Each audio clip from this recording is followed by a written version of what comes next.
Hey there, and welcome. So, today we're going on a bit of a quest. This is for anyone who's ever had a brilliant idea and thought, this could be a business. We're talking about how to recognize and really truly understand your market. Let's get started. All right, so you've got it. That light bulb moment. That idea that you just know is a game changer. But what do you do next? What's the very first step you should take? I'll give you a hint. It's probably not what you're thinking. And here it is. This is the secret sauce that so many people miss. It's not about your amazing product. It's not about your brilliant service. It's all about the person you're making it for.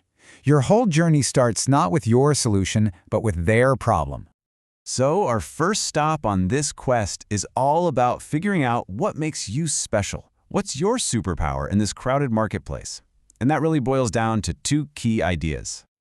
You've probably heard these terms thrown around, VP and USP, but the difference is actually pretty simple. Your value proposition is the why. It's the core reason someone needs you. The unique selling proposition, that's the how. It's the catchy, memorable hook that makes them pick you over everyone else. To really succeed, you've got to nail both. Let's dig into the value proposition a little more. Think of this as your promise to the customer. It's not a list of features, okay? It's the direct answer to their silent question, what's in it for me? It's the real-world problem that you solve for them. And check this out. This is a perfect, super simple example. Alan Charing sees that people in her neighborhood need stuff late at night when everything else is closed. So her value isn't just I sell snacks. Her value is I am open when you desperately need me. That 24/7 part, that's the value. And now the USP, that's your flair. It's your marketing sizzle. It's what you shout from the rooftops. A classic example is Jollibee's Long Hup Sarap. That phrase doesn't just describe the food, it taps into a feeling, a memory, a whole cultural experience. That's what makes it unforgettable. So how do you come up with a great USP? Well, first, you have to be honest about what makes you different. Then you have to be super specific. Don't just say, we have great service. Say, we answer support calls in under 30 seconds. See the difference? And finally, just keep it simple. If people can't remember it and repeat it, it's not working. Okay, so you've figured out your superpower. Awesome.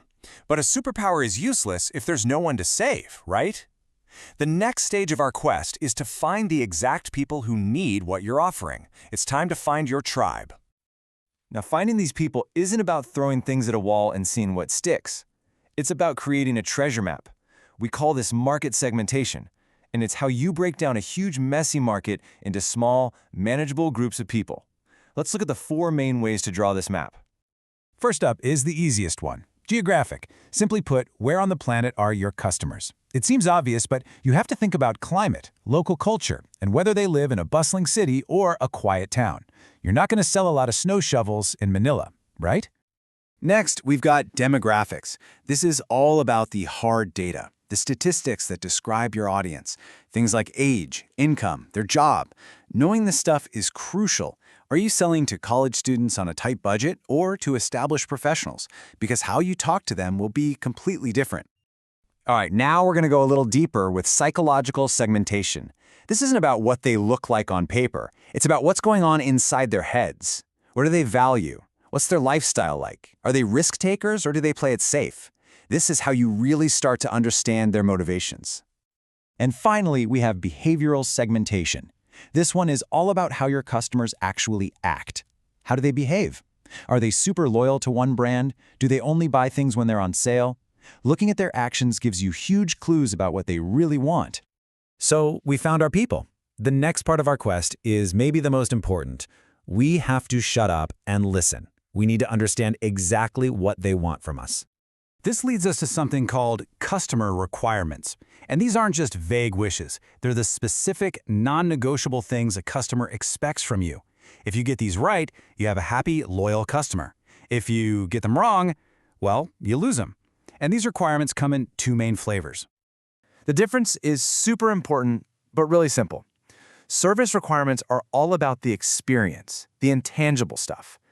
Output requirements are about the actual thing you get, the tangible result.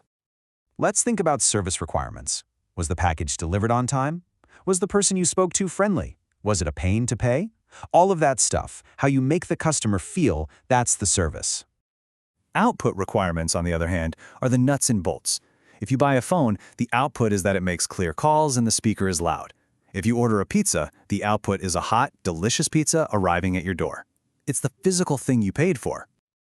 Okay, this brings us to the final and maybe the scariest question on our entire quest. You've got your unique power. You've found your tribe. You know what they need.